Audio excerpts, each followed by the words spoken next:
Madison, welcome to the Tennis One podcast. How are you feeling?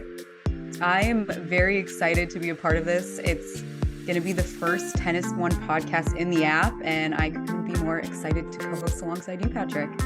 Yeah, and first in the app, but first for both of us, right? You haven't done any podcasts that I don't know about. I have never done a podcast. I've been a guest on one podcast, but I've never actually been able to host one myself. So I'm very excited for this.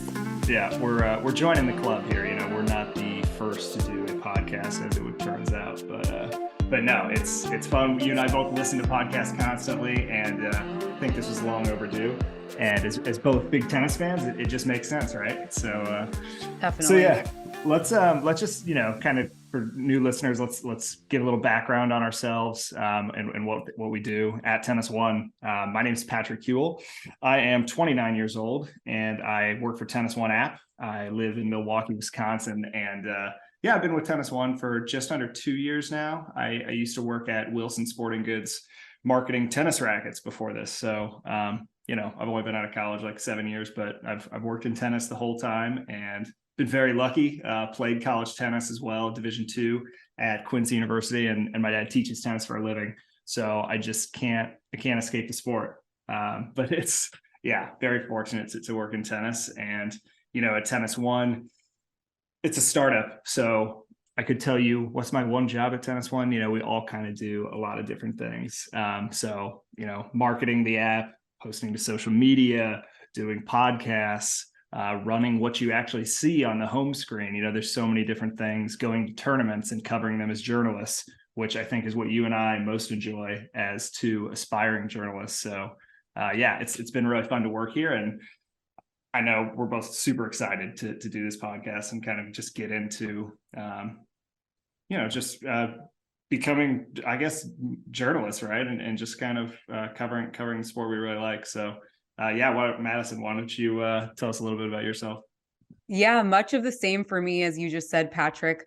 Obviously, Tennis One being a startup, we get to wear kind of a lot of different hats at this organization. But my main focus is on camera, hosting, traveling to tournaments, being able to do the player interviews. I do some editing. So like Patrick mentioned, doing this podcast really showcases kind of both what we're leaning towards, and we're really excited to be a part of this. I'm from Colorado originally. I live in Minneapolis now. I was a big hockey fan before I got into Tennis One. Obviously, I've always followed tennis, but more from afar. So being able to cover it really closely these last few years has been a truly unforgettable and incredible experience in a sport that I never dreamed that I would be able to cover because it is so tight knit. So I feel super honored and lucky to work alongside you, Patrick, and be a part of this really small but mighty Tennis One app team. Totally. We're super lucky, even though it's a startup, it's a small company. We've gotten awesome opportunities to go to some of the biggest tennis tournaments there are, and cover them and interview the best players in the world. And, for me, that's amazing because I grew up with tennis. And, but Madison, you said you came from hockey. And so kind of just jumping in and immediately getting to, talk to the best players in the world. What has that kind of been like for you? Yeah, it's truly been a whirlwind. And I think that because I hadn't come from tennis, I didn't necessarily understand how big of a deal it was at first. Obviously, now that I've been around it for the last few years, yes, it's huge. And I do get a little more nervous for interviews, but being able to, see these incredible athletes. And I think you don't really appreciate the sport as much until you get to see it in person. You don't understand what these players are going through on court and how long these matches can be. And just, they're out there by themselves. It's so individual. Even doubles can be individual. I mean, so just watching them in person and being able to go to these events in person has been truly so special. And I feel really, like you mentioned, really honored and lucky that we're able to do this for our job and get to speak with some of these amazing athletes. 100%. I think you hit it right on the head, that saying that you don't really see it unless you're right up close. Sometimes TV sort of doesn't do it justice, just how hard they're hitting the ball, how fast they're moving. We're lucky that when we go to these tournaments, we're media, and a lot of times we're actually working for the tournament as like their official app. So we get to sit courtside a lot of the times to sort of take notes on what's happening. And it's just incredible. I've seen TV trying some new camera angles to try to get lower, because the lower you are, instead of kind of that overhead view, the lower you are, you can really start to see how hard they're hitting, how hard they're working. So yeah, that's really cool. Really cool to see. But yeah, let me just sort of preview this podcast in general, just so people know what they're going to get from listening to this. This is not the first tennis podcast. There are a lot of them out there, many that I listen to as well. But I think, the most important thing with this is not going to be a X's and O's podcast. We're not talking tennis strategy for the most part, who's got a good forehand and why that's going to help them in this specific matchup and this is really sort of bigger picture generalist, I would say. Frankly, we want to talk about the things that the most people care about, right? Because that's what's fun to listen to. I know the podcasts I listen to outside of Tennis Ones, that's what I like is kind of hearing from people on things that we all talk about. So, we're going to be talking about, of course, the players, the places where these tournaments happen. We go to a lot of them, the clothes they're wearing, who's sponsored by what rackets are they using? I used to work at Wilson, so I kind of know a little bit about the behind the scenes of pro players and their gear.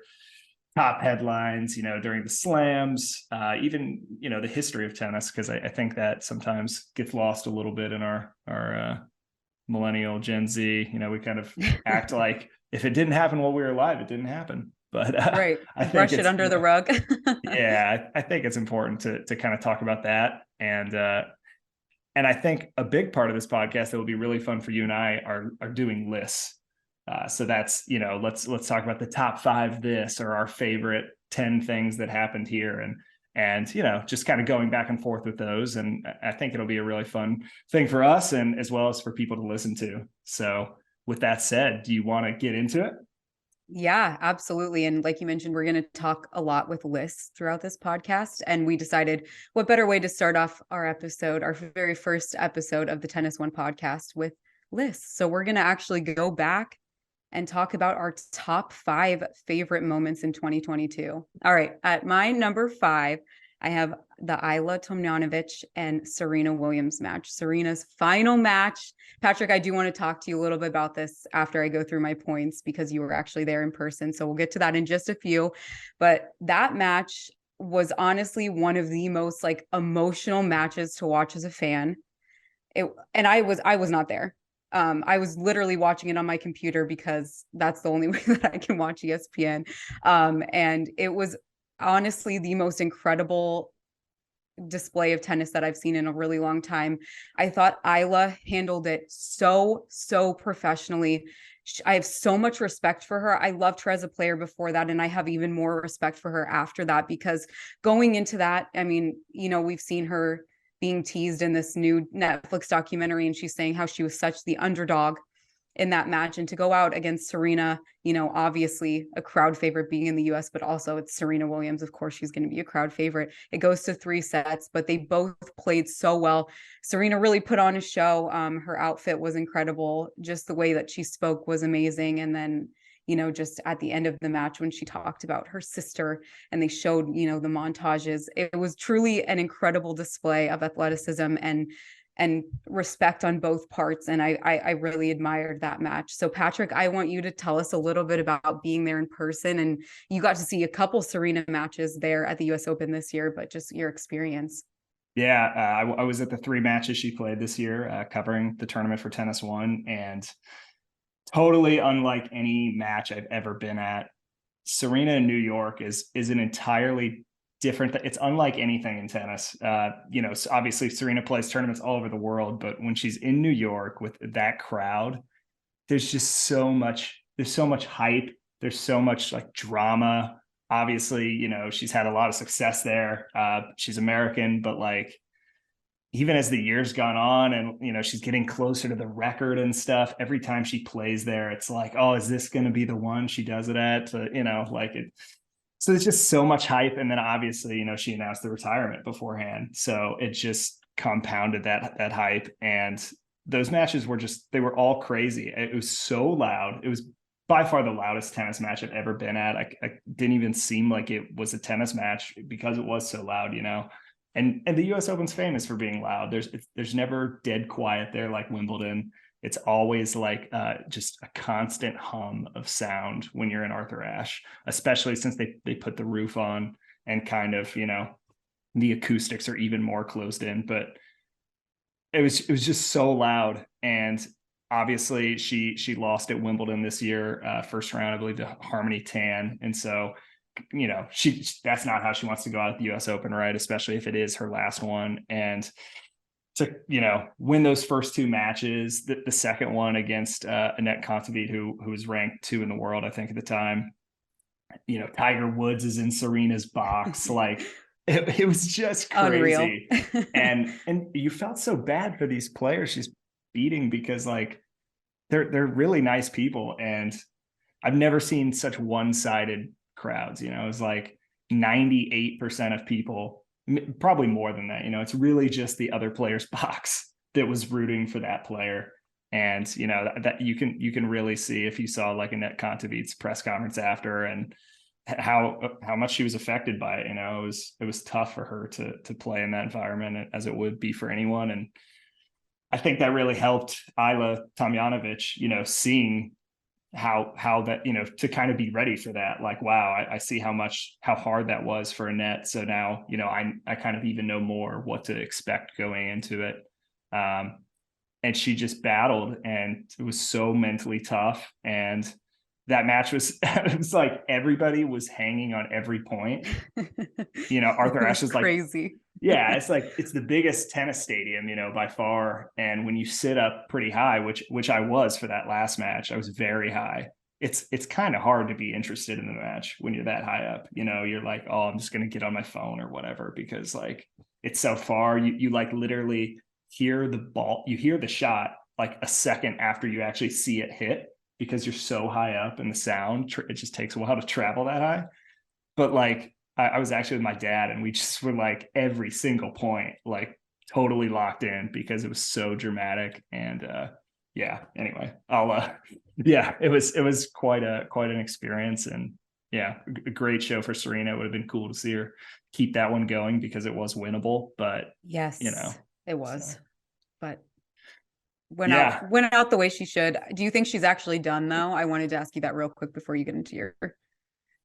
It's tough. I mean, we saw Venus was playing to start this year at 42, and like she was actually doing pretty well. She almost made the quarters of Adelaide, the Adelaide International one. And so the difference being here is that Serena's married and has a daughter, and if they want to have another child, then that's that could push it out if she did want to keep going. But I don't know.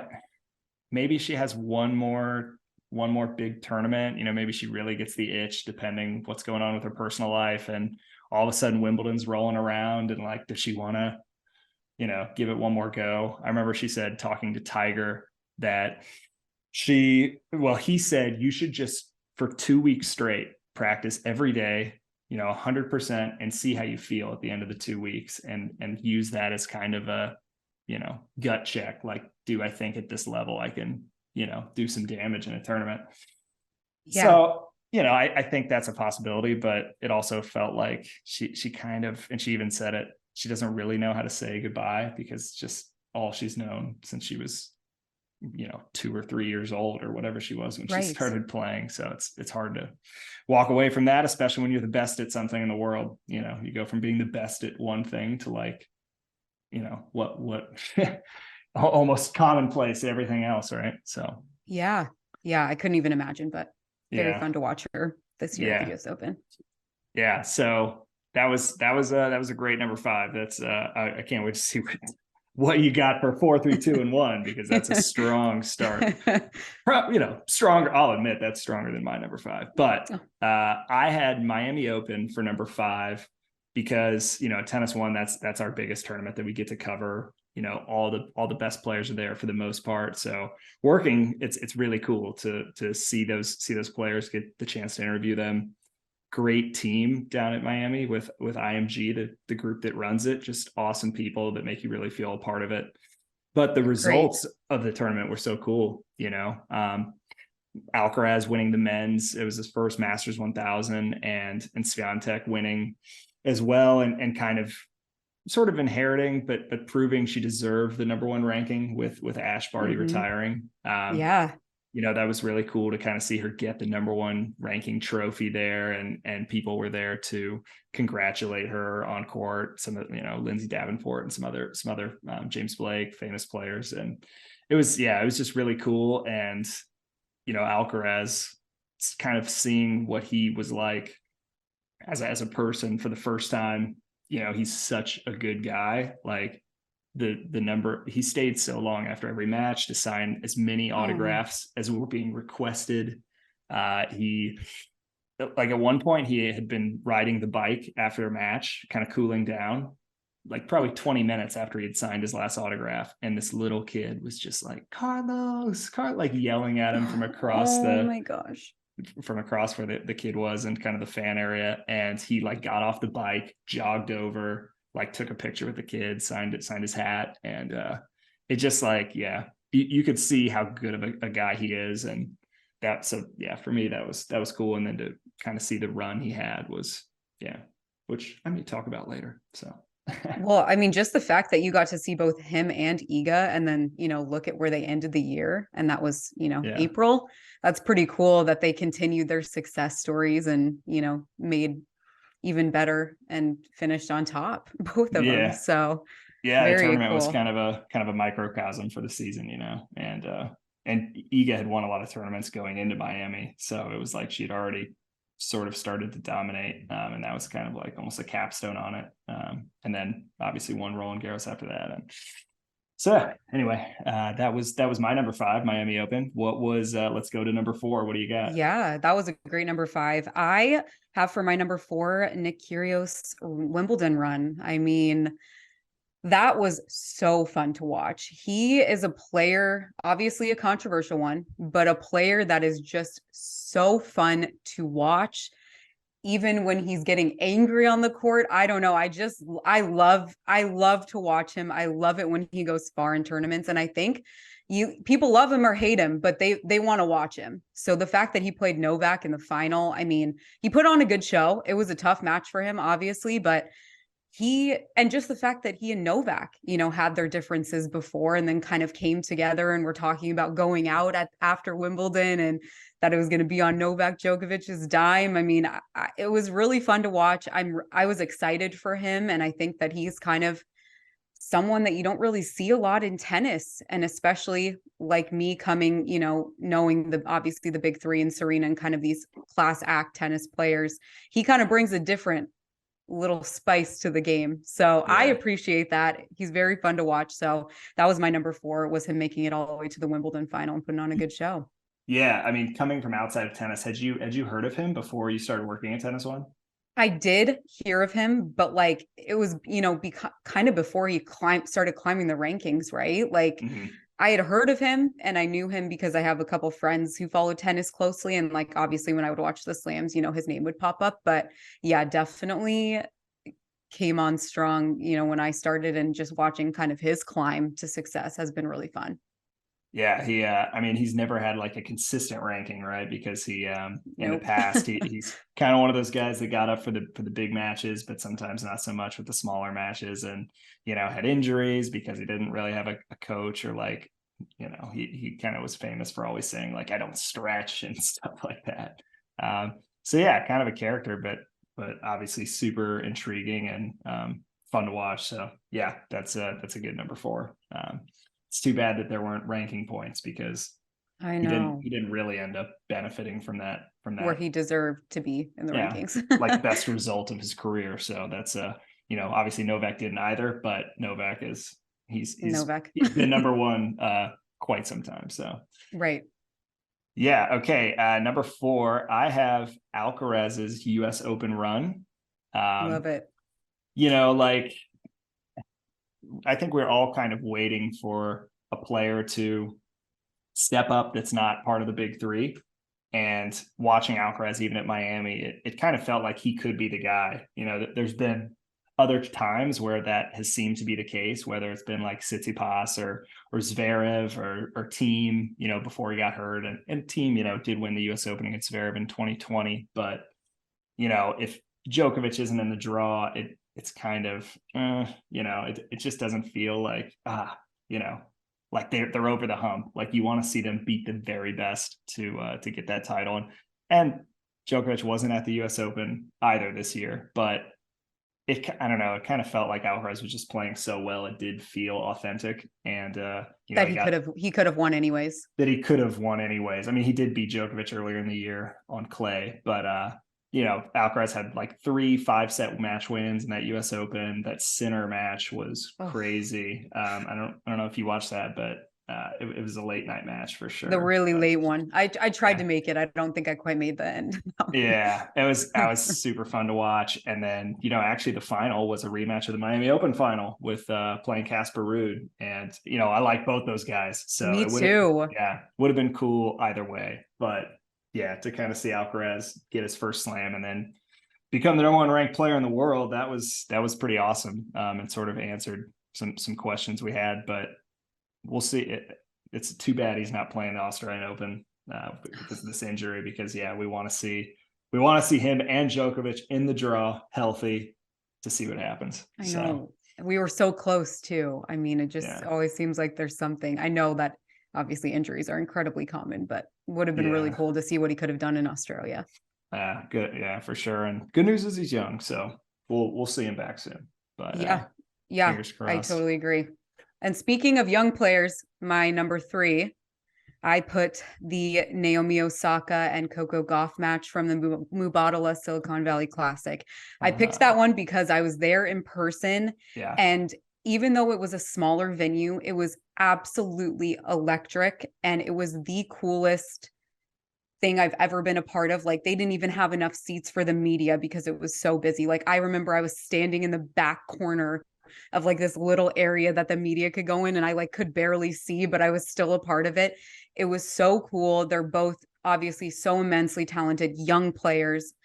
They both, I feel like Naomi has, come a long way with the press and just how she's able to speak to everybody now in the media and just kind of how she carries herself. Coco Gauff is so mature beyond her years. She is an incredible athlete, an incredible person. Like, being able to speak with her during that tournament was really special. She's so engaged. She's so well-spoken. They just both spoke so highly of each other in that match. And that was a crazy, I think it was the semifinal, maybe quarterfinals, but it was a really, really cool match. Did Coco win that one? She did. Yep. Yeah. Okay. She ended up, I think it was 2 sets, but it was close. It was a close 2-setter. It was just a really, really fun match. And to see those 2 women who, mean a lot to the sport and just are such good role models for, young little girls playing tennis, looking up to them.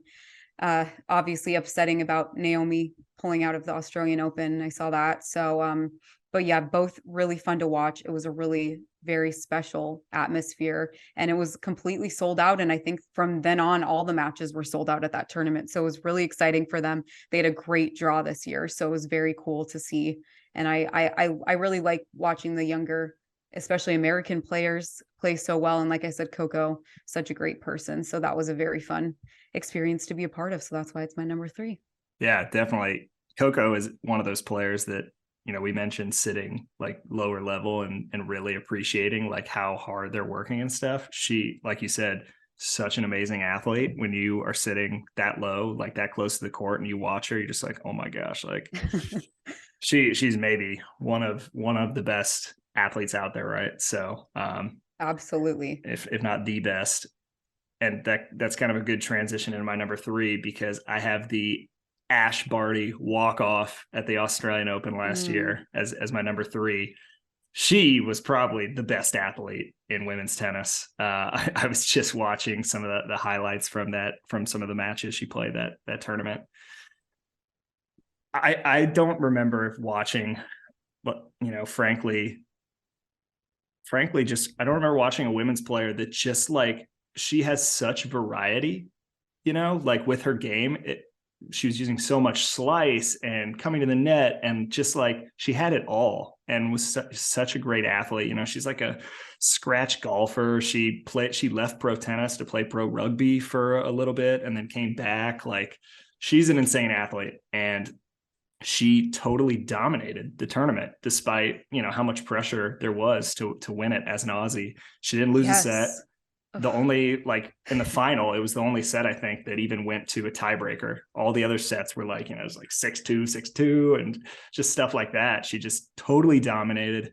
I was, it sucks that, she retired, but what a way to walk it off, because, like, having won Wimbledon as well, which Australians always say that's kind of, besides the AO, that's the one that they grew up watching and really want to win, dream of winning. And she won both those and was just a totally dominant number one for the time that she was. And so, yeah, it makes you wonder. Obviously she's having a baby, so not anytime exciting soon for her. Yes, great news for her. But man, it would be cool if, maybe after she has the baby in, a year or two, she maybe gets the itch to come back. Could be a really cool story. But if she doesn't, that was an insane walk off, and just like the emotion when she won against Collins. Oh my gosh. Oh, you could tell how badly she wanted it. Yeah. So that was really cool for me. But, yeah, we miss watching her, and like you said, what a way to leave. I mean, yeah, hopefully one day we might get to see her, pick yeah, up a racket again, or at least fingers be a commentator. Crossed. We'll take that too. I'll take it. Yep, because I really like her as a person too. Yeah, I think the AO asked her to be a commentator this year, and she, she's having a baby, so she said no. She is like advising one of the young Aussies, I think, a little bit, but trying to take it easy this first full year in retirement anyway. So besides having a baby, obviously I wouldn't, maybe that's not taking it easy, but yeah. But, so exciting for her. So I guess I can go ahead and transition into my number 2 moment. A player also from this place when Taylor Fritz took home the Indian Wells title. That's my number 2. I was really, really excited watching him. I was able to go to the San Diego Open in 2021, and there was quite the player field. He was one of the players that was there. He ended up losing, I think, to Denis Shapovalov in like the second round that year, but I got to speak with him once. He was a great person, gave really personable answers, played really well. And then just kind of seeing him, the next, when Indian Wells went back in March, and taking home the crown, and to do it against Rafa, although Rafa was injured a little bit, maybe not at full capacity, but to do it again, to play against someone that he grew up watching. He talked about growing up watching. He's from California, kind of doing it and getting it to do it in front of the home crowd. He had quite the few weeks in Indian Wells. It was really fun to watch. And I mean, I know that we've talked about this before, Indian Wells, the courts notably being a little bit slower, and he's such a power server. Just to see him, kind of overcome maybe a little bit of challenges that he had at the beginning of that tournament. He just played so well. He didn't really have any bad matches, I didn't think. And it was really cool just to see the emotion when he won. Obviously, like, I know it's exciting to win any tournaments, and I know players get emotional, but watching him drop to the court and crying, I mean, it was really exciting, especially being from California. So that's what I have in my number 2, because I loved watching that. Yeah, that was awesome. I mean, to win the biggest tournament, where he's from, basically, against the all-time Grand Slam leader, I mean, is pretty amazing. We said Rafa was hurt a little bit, but like with those guys, with Djokovic, Nadal, I mean, even if they're a little hurt, it doesn't matter. It's such a mental hurdle to get over, to beat those guys, no matter what. Rafa will never give up. He'll everything that he's got, he's going to throw out there. So even if that's not 100%, it's still a lot. It's still better than a lot of people. So exactly. So it was a good match. It was a good match. But like you said, obviously to play against him is pretty, that in itself is probably a true honor, I'm sure, for a lot of these players. Oh yeah, definitely. It's funny. We have really strong transitions between our lists, because for my number 2, I have Rafa winning the Australian Open last year in dramatic fashion. He, like 4 months before the tournament, he's on crutches, and you don't know, like all of 2021, after losing in the semis to Djokovic, it was like an insane match. The third set, I believe it was one of the best sets of tennis I've ever seen. But you could tell in the last set of that match that he was kind of injured. He only played like 1 or 2 matches, I think, at City Open after Roland Garros, and that was it for 2021. And so he's on crutches. You see, like, even a month before the tournament, he's not sure if he's going to be able to play. And then he comes in and goes on this run, and I mean, gets to the final. He's playing Medvedev down 2-0, and he comes back, and I just like, I mean, you can never doubt the guy, but that match to me was just like, yeah, a little bit of doubt. a little bit. And, you know, he just knew, like, he wasn't at 100%. And, you know, Medvedev had won the major before that Australian Open. He'd won the US Open against Djokovic. So Medvedev kind of feels like the guy to beat, you know, at that time. And for Rafa to come back 2-0, I don't know why, but Rafa, I always remember the matches where he's up big and then loses. That happens a lot to him, it seems like. But to see him come back and win that was honestly super inspiring. I've had some injuries in tennis, and I remember last year after that match, like, I was coming off an ankle surgery myself, and like when I was getting back into running and stuff, I was just like, God, if Rafa can do that, like, I have to, like, I can do this, you know. I have to push through it.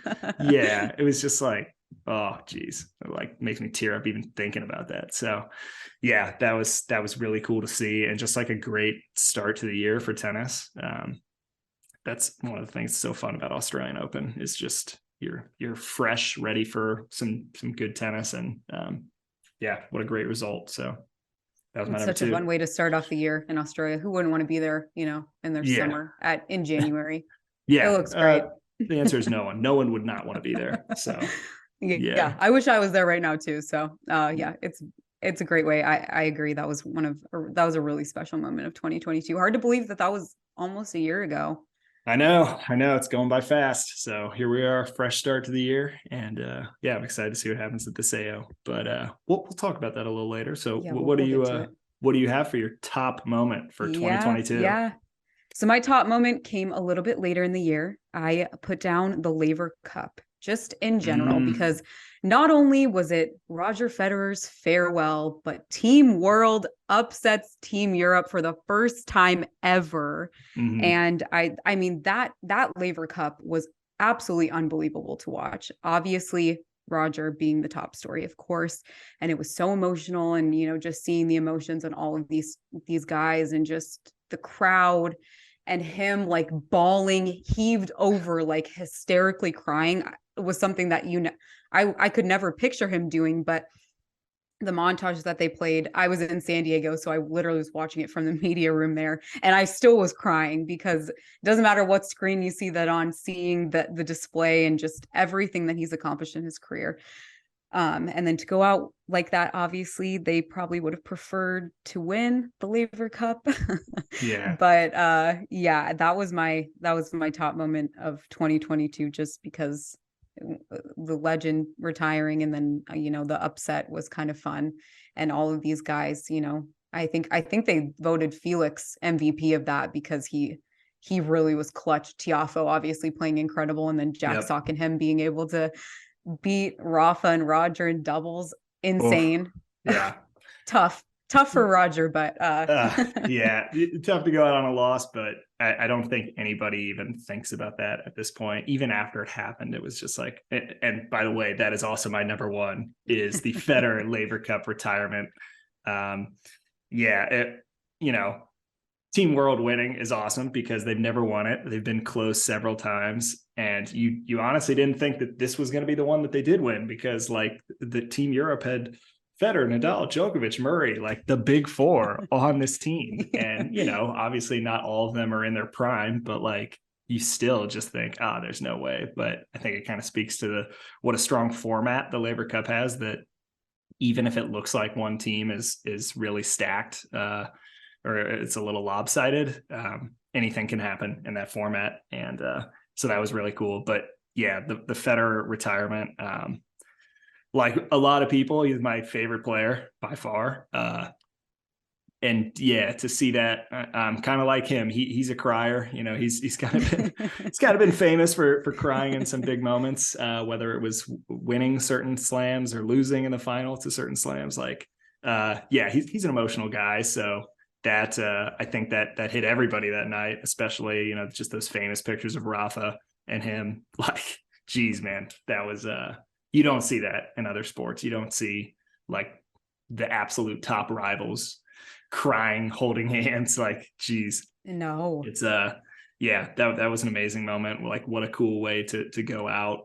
You know, I think we were talking to Chris Clary, the New York Times writer for tennis at San Diego, and he wrote this biography about Federer that came out in like late 2021. So kind of good timing. He didn't know that he was going to retire, but we were talking about it, and he said, you know, it's kind of not the way that he probably wanted to go out. That, like, you know, he probably would have much rather, you know, could have been cool to win a slam and walk off, or like at least go out in a real match with, you know, that wasn't sort of his own making. But even losing his last match, a doubles match in a tournament that's really a glorified exhibition, it still just was like one of the most memorable retirements ever, you know. And so yeah, that was an amazing moment, and I think that's why we both had it as our number one. So. Yeah, definitely. You can't really top that, like you said, and he's such a well-received and well-liked player. I mean, people have their differences, you know, with Novak or whatever, but Roger seems to be universally somebody that everybody respects, everybody loves, and everybody knows. It doesn't matter if you're a tennis fan or not, you know who Roger Federer is. So yeah, totally transcendent, and no better role model for the sport. So we'll see. It's exciting that he kind of said he's not going to be a ghost. He'll be around tennis. So we'll see what that looks like. But yeah, not anything at the AO. I guess he's not going to the Australian Open, but we'll see what kind of comes in the future for him. So yeah, any commentary maybe too for him would be cool. I would like that. Oh yeah, everybody would love a little Federer calling matches. I mean, that would be like, that's even better than Tony Romo calling football. You know, seriously. I mean, like, this guy's the, you know, to a lot of people, the GOAT. So that would be cool. We'll see what happens. So. Definitely. Well, it'll be a sad 2023 without him, but I know. But you know what? We got a lot to look forward to in 2023, which is why we're going right into our top 5 moments for 2023 that we're looking forward to. Obviously, we can't predict everything, but you know, knowing what we know right now, let's talk about what are the 5 things we're really excited for with 2023, starting with your number 5. Yeah. So my number 5, I put down rivalries. I don't care if they're new or old. I just like to see the rivalries. And I put down as one of my examples, Aryna Sabalenka and Danielle Collins. Danielle Collins has never beat her. She played her in the US Open so close. I thought she was going to do it. I was kind of rooting for her. I respect them both. I like them both, but I was like, come on, Danielle, let's do it. You're an American player. Let's go. Played college tennis, obviously. Couldn't quite get it done. So I don't know if that's, you know, your standard tennis rivalry, but that's something that anytime I see them playing each other, I get excited because I like both their styles of play. I think they bring a lot of high energy and powerful aspects of their game, and they're really fun to watch. So I like that. Really looking forward to just seeing kind of what other rivalries come about.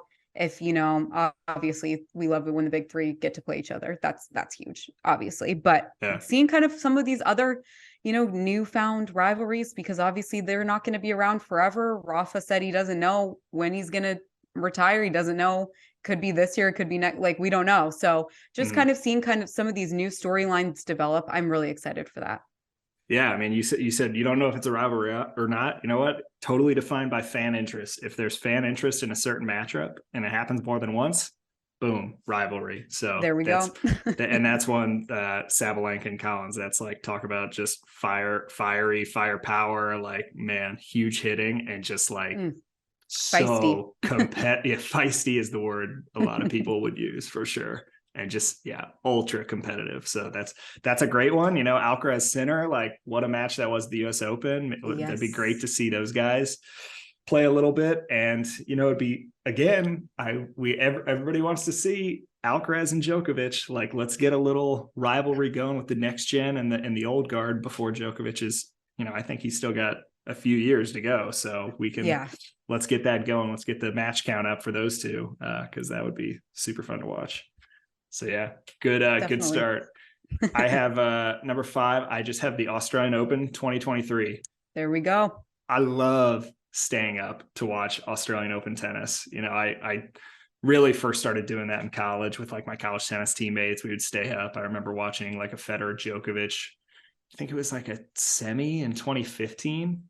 And you just have like good memories of watching that late night tennis. Obviously in college, you're up at that time anyway. So it was a little easier than it is. It's a little easier than now. Yeah. Now that I'm almost 30, but it is, very fun to watch. And I kind of said it earlier. It's just like, you're renewed your interest in tennis. You know, it's like, you're not burnt out. It's a fresh start to the year. First major, hasn't been one since September. So it's just kind of like you're ready to see some like great tennis. And for whatever reason, the Australian Open always has great finals. Like looking back on who played in the men's and women's finals is always like big names. It seems rarely do you have like an obscure, like out of nowhere person. So, you know, I think you had like Kenin won it a few years back. And then like in 2014, I think Li Na won the women's, but like, for the most part, on the men's, it's like been the big three. On the women's, you've had pretty established players winning it. So, and that's kind of what I like to see to the start of the year. Just like, let's get the biggest names going head to head. Like, God, that Federer Nadal 2017 AO is still just like, that was the peak for me in my tennis fandom. So I'm excited to see what we get out of this year's AO, and I'll be staying up late covering it for TennisOne. So I woke up at 1 p.m. today. So I'm already, it's qualities this week, but I'm already there. So I'm ready to rock. Different sleep schedule for you. Nocturnal this week. Totally. Yeah. That's a great one. I agree with you. I really enjoy the AO as well. So I put, we'll transition to my number 4. I'm kind of looking forward to seeing if there are going to be, any new up and comers, kind of what Alcaraz did last year. Mm-hmm. I'm curious, like, obviously we know he was a great player before, but he just really like took off and it seemed to only go up, obviously end of the year at world number 1, of course. So I'm just really curious on both sides, both WTA and, if Iga is going to keep her power, or if some of these other players are going to kind of creep up and give her a run in some of these tournaments. So I'm really excited to see just any new up and comers. And I know we obviously covered the NCAAs for TennisOne, and then you got to see Ben Shelton play at the Atlanta Open, and then just kind of seeing him crack into the top 100 already. I know he's in Australia. I saw something on social with him. So kind of players like that, I'm really looking forward to, and I love watching them. And obviously, us being able to get close with him at the NCAAs, knowing what type of person and what, how his dad is who was his coach, and just how he was raised. And then to see him kind of come into this great player that he's becoming. It's players like that I'm really excited to see in 2023. So wholesome.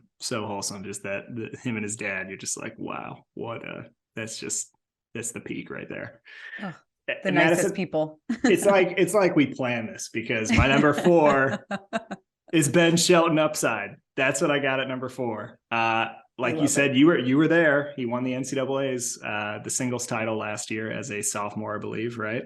Yes. For University of Florida. And then he got a wild card into the Atlanta Open, which I was at for TennisOne. And, he won his first pro match, like first try. He played Ramanathan, I believe, from India, and won the match pretty, like, other than like right at the end, there wasn't a ton of drama. So it was like, wow, like he's ready to roll. And then he played, I think in the next match, he played Isner, and it went to like a 3rd set tiebreak. The crowd was just like electric. He's so fun to watch, like so athletic, hits big, charismatic, like just fist pumps galore, like that was awesome to see.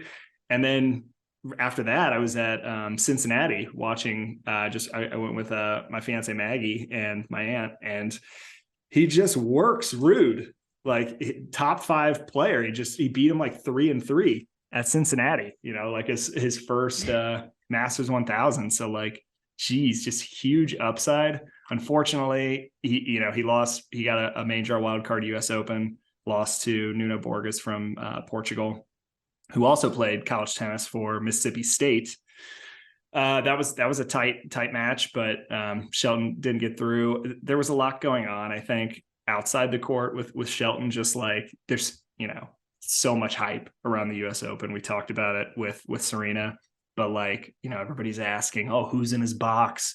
What apparel brand is he going to sign with? What racket brand is he going to be switch? Is he going to switch or is he going to stick with the Onyx? Like everybody's trying to get a piece of this, like, shooting star basically. And so, that could be maybe tough to deal with your first time playing US Open main draw. But yeah, excited to see what he's got this year, because he ended last year winning 3 challenger tournaments in a row, which I think he was like the youngest player to win 3 consecutive challengers. So strong finish to 2022 for him, and can't wait to see what he's got in 2023. Yes, I completely agree.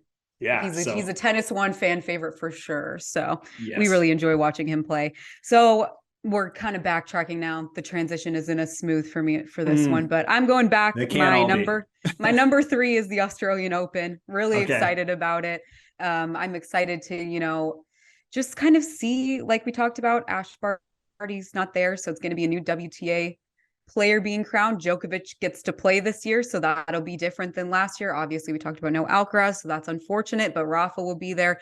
Getting to see some of these top players all in the mix, I'm really looking forward to it. And like you said, it's such a fun way to start the year. The players love it. Like everybody's in such a good mood, it seems like. Really looking forward to that. So that's what I have for my number 3. Yeah, definitely. We said it's a great start to the year. Awesome weather. Everybody's happy. Let's go. Pro tennis. We're back. Let's go. Okay. Number 3, I have which top 8 WTA player wins their first slam besides Iga. Obviously, Iga's won slams. But, after Iga in the rankings, you have Jabeur, Pegula, Garcia, Sabalenka, Sakari, Gauff, all these players that have never won a major and have all, been in, like, I believe semifinals or better. Right. Obviously Jabeur was in the US Open final last year. So yeah, these players have, and Coco, I think, was in Roland Garros final last year too. And so you have all these players, and, Pegula just beat Swiatek 2-2 at the United Cup, which, is an unusual, Iga loses once in a while, not usually that bad. Doesn't happen often. Yeah. And, and then Iga shortly after that pulls out of a tournament with, I believe, a right shoulder injury, which she's done that before in 2022. There was, I think, Madrid and Berlin she pulled out of with that citing that same injury. So it's happened before. I'm sure she'll be fine, but yeah, I'm just kind of looking forward to, I love when new players win their first slam. Like you're looking for that moment, that celebration. Like you just want to see it, like all these years of tennis finally paying off big time for them. So I'm looking forward to seeing which of the women can do that in 2023. I love it. That's a great transition into my number 2. You talked about Ons Jabeur. Talked about Ons Jabeur. I am so excited to see what she can do this year, and being able to, again, we talk a lot about being at these tournaments and getting to speak with these players. She is one of the most wholesome and genuine, amazing people that I've ever met. I was just like enamored by her, getting to speak with her. She uses your first name when she talks to you. She's like making eye contact. She gives such great answers with so much insight. She's an incredible person and player, and I'm so excited. I think she's currently ranked number 2. Yep. Like you said, right behind Iga. Really excited to see what she could do. I would love to see her win a slam this year. I really hope that she does. Got close a couple of times, and because she made the Wimbledon final. Yeah, that's right. Yeah, that's right. And then US Open too. So just, watching what she did in 2022, I really am excited to see her in 2023. And like I said, I really hope and wish her the best, because she's such a fun player, such a great person. Really excited for her. So that was a great transition. Yeah, definitely. No, she's as they call her, the Minister of Happiness, right? She's just seriously. She's the best. She just signed with Osaka's talent agency, Evolve, and of course she's going to post about it because it's her agency. But Naomi posts this really great story about first meeting Ons and how comfortable she made her feel and how nice she was and just everything that you just said. So yeah, she's definitely a player you root for, and been so close. So let's see if she can do it in 23 here. We're ready. Okay, I have for number 2 top 5 moments of 2023. I have who's going to end the year number 1 on the men's side. Is it anyone besides Djokovic? Because that's a good question. I want to, obviously Alcaraz ended the year number 1, but if you just think like, okay, Djokovic didn't play Australian Open. He didn't play Indian Wells. He didn't play Miami. He won Wimbledon, but there were no points. He didn't play Cincinnati. He didn't play the US. He didn't play any of the US tournaments. Nope. And still with all this, he ends the year number 5. So, and basically doesn't lose a match to end the year in the tournaments that he did play post US swing. So, and he's, coming out hot, won Adelaide, just this past weekend, he beat Korda in the final. He was down a match point and came back and won, just typical Djokovic stuff. So yeah, it's just going to be interesting to me, which just gets back to, we got to see this Djokovic Alcaraz rivalry. You want to see these guys, like, we need it. We got to see them competing for this number 1 ranking. I don't like when somebody's at the number 1 spot, but you just know in the back of your head, well, really, like, I didn't play this guy in this moment, or, Wimbledon wasn't worth points, or just whatever. Like, I want this to be like a very authentic year for rankings. And I want to know who's going to end the year on the men's side at number 1.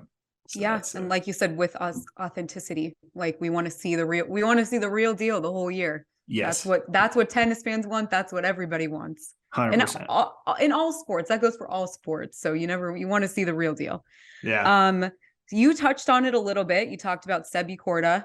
Yep. My number 1 thing that I'm most excited for in 2023 is American tennis. Okay. I am so excited to see what these American players on both sides for WTA and ATP can do. I mean, they're just on the climb. I feel like American tennis is changing as we know it. Obviously, there have been good players in the past, but to just see this strong group of Americans, I'm super excited. We talked about quite a few of them earlier in this podcast, but I mean, for the women's side, Gauff, Kuhle, Keys, obviously the United Cup, Team USA just won. That's so right. USA. And it's so exciting, and that event was really cool. Like we've talked about, seeing them combine WTA and ATP and just seeing what they can do. And then obviously on the men's side, we just mentioned Korda. He's kind of on the upward climb, being able to play Djokovic in a big final. I mean, that was really exciting. Yeah. I've always really enjoyed watching him play. We talked about Fritz, Ben Shelton, obviously. Yep. And I'm just, and then Tiafoe. I'm such a fan of him too. He is another genuine person. Oh yeah. So just seeing all of these American players on both sides, I'm really, really excited to see what they can do this year. And just with how a lot of them ended the year is amazing. And like you said, Pegula came on really strong. We have Coco Gauff kind of on the upward climb as well. And then the men, Fritz finishing in the top 10, Sebi Korda moving up in the rankings, Ben Shelton in the top 100, huge. So really excited for that. Yeah, that's a great one. I mean, just to start the year, right? They, like you said, won United Cup. Gauff wins Auckland, I believe. Korda's in the final of Adelaide, almost wins it. Tiafoe's clout is just like through the roof after his US Open run. I mean, like, it is crazy to see when like an American player, for the first time does really well in the US Open, and just like how much it gets talked about. That was awesome. So yeah. And then Fritz, we talked about the year he had already, but man, he had some huge wins in United Cup, like just finishing it off, beating Berrettini in straights. I mean, it was, I think, 2 tiebreak sets, but like still, Fritz looks good. So yeah, he does look really good. So does American tennis. So we'll see what we got in 23. Number 1. Yep, I'm surprised it's not on your list. I'm very surprised, but the thing I'm most looking forward to is coming up in, what are we at? 4 days from now? Less than 4 days. Breakpoint, Netflix. Oh yeah, tennis show. I'm surprised I forgot to put that too. No, that's okay. It's on one of the lists, so we can both talk about it. But really, I have number 1 as Netflix Breakpoint plus Challengers movie, for which people might not know. The Challengers movie is a tennis movie that I think is coming out in August, and Zendaya's in it, and she's playing tennis. Like she trained, I guess, for 3 months to look like a pro tennis player. Now we'll see what happens with that. It is it's a rom-com, I believe. And I think so. we've had one of these before in tennis, and it's called Was Wimbledon. that the Wimbledon? Wimbledon, yep. Yeah. And oh God, it's That was tough. I haven't seen it in many years, but I think that was on purpose. Just watching it once, all I remember about it is I was like, these people are supposed to be playing at Wimbledon, and they look like they've played tennis for 1 week in their lives. So just anyway, yeah, that was tough. So I'm excited to see, like coming off King Richard, I was super impressed with, obviously they use doubles and kind of the wide shots of the matches, but the form of that actress that played Venus Williams was just like spot on. She was good. Like that wristband. It was impressive. Yeah, I was like, geez, well done. So I'm excited to see what Zendaya's got in the movie she's going to be in. Love her. She can do no wrong in my eyes. So yeah. Either way, I'll be seeing the movie. So yeah, I haven't seen all of her work, but I am well aware of how popular she is, and she's just like on a rocket ship right now. So cool that she's going to be in a tennis movie, and obviously the Netflix show that's coming out. Everybody's talking about it right now. I've seen some journalists that got screeners of the episodes and already got to watch them. Ooh. Now that said, these are tennis reporters. We ultimately want to just know what people that aren't familiar with tennis think of the show. That is the biggest thing. Whether or not I like it is, obviously we want the tennis people to like it, so they go tell their non-tennis friends, you got to watch it. But if there's going to be true word of mouth, the non-tennis fans have to like it. And so I'm excited to watch it in a couple days. The first 6 episodes, I think, coming out January 13th. And then the next, I believe the back half of it, maybe 6 more episodes coming out in June ahead of Wimbledon. Maybe after Roland Garros. So I think it's end of June is what I saw. Okay. Yeah. I gotta try to not binge it. I need to savor the episodes. I have a problem with binging TV shows and watching a whole series in one day. So I want to savor this. So I'm going to try to do like an episode a night. So it gives me something to look forward to. Well, let's just hit on that for a second. So Netflix is famous for binging, right? That's what Netflix is all about. But not Hulu, HBO Max. Yes. You and I, big White Lotus fans. Yes. Like that seems to be the way to do it, is like put these episodes out 1 week at a time, especially if there's only 6 or 7 of them, which is this case. Like let's draw it out. Let's let's allow, because we're going to be breaking it down on this podcast, the episodes. Like, let's give people a chance to let's just talk about episode 1. I don't want to feel pressure like, oh, we got to talk about 1 through 3. What do you think about launching episodes 1 week at a time versus all at once? Well, I certainly think that when they do it 1 week at a time, it generates a lot more talk.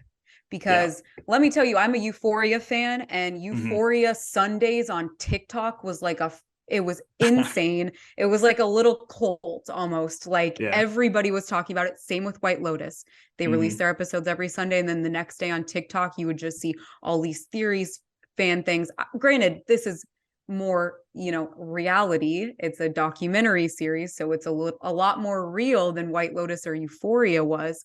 But I still think that the 1 week per episode, like you said, is the way to do it. Yeah, no, I totally agree. So much space for more talk, like you said. Where do you even start if all 6 episodes are out and you're like, oh, well, now do I have to just talk about my favorite thing from the whole show, or can I just remember at episode 1 and people are like, no, I don't, because I already watched 2 through 6 in. Yeah, it's yeah, I kind of wish they would do it one episode at a time, but agreed. That's not currently Netflix's strategy, I guess. So no. But either way, excited to see what that can do for tennis. So that was very excited. That was my number 1. That's a great one. That's a great number 1. Yeah, really excited. I hope it brings, the same viewership as the Formula 1 show did, because I loved the Formula 1 show. I could care less, to be honest, before that, I could care less about Formula 1. Obviously, I look at it differently now, but after that show, it really, and I think it did that for a lot of people. I don't think it had near the fan base that it did before that show came out. So I'm really hopeful and optimistic for tennis's sake that more people will love it the way that we do. Yeah.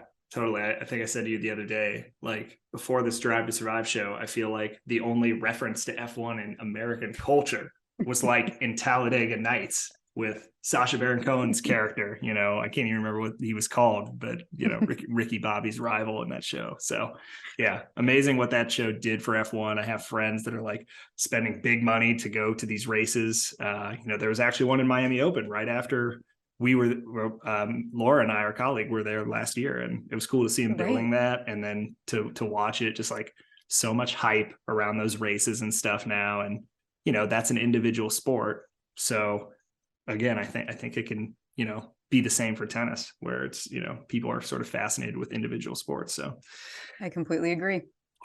We'll see. Okay, that was our list. What'd you think, Madison? I think that was a great way to kind of kick off this Tennis One podcast and kick off the year of tennis. Look back on 2022, reflect and kind of regroup, and then give you our insights and kind of predictions and hopes for this coming tennis season, because we got a lot ahead of us. Yeah. Long year ahead of us. A lot of tennis. And for you and I, a lot of podcasts. I think we have this is number 1. I think we have like 7 episodes planned for January. So going from 0 to 7, this is ambitious, but I think we can do it. We can do it. I think we can Definitely. do it. So the next episode, guys, just so you know, we're going to be talking about the Australian Open. So draw is going to be coming out in a few days. Qualies are going on right now. So we're in the US. I believe the main draw will probably start Saturday night for us.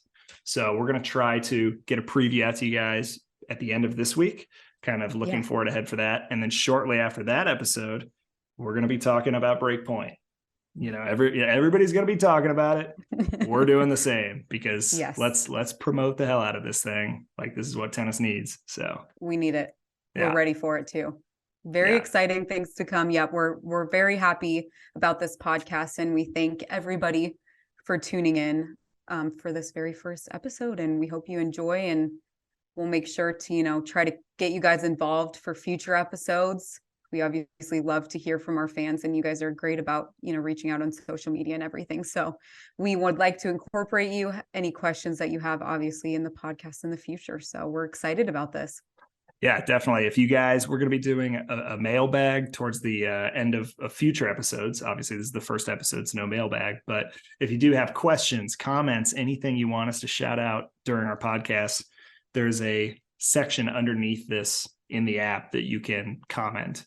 So send us your comments there. You could also reach out to us on our Tennis One app social media channels. We're on Instagram, Twitter, TikTok, all the main channels, and then Madison and I also have our own social media. So Madison Golden, spelled like it sounds, and Patrick, normal spelling, Kuhle is how you spell my last name. So we're on Instagram, Twitter. Hit us up on there as well. But yeah, we're looking forward to doing these shows and talking with you guys. And we're going to have guests eventually, as all podcasts do. These are going to be people from the industry, whether they work at companies like Wilson, or they pro players that we interview at tennis tournaments, or tournament directors, just kind of anybody that's involved with the sport. That's who we want to talk to, and kind of give you guys a behind the scenes look. So we'll be doing guests, mailbag, and like I said, AO recap coming in a few days. We're ready. Well, thank you everyone again. And we look forward to the future of this podcast in 2023. Tennis Podcast. We're signing off. Episode 1. Thanks, guys.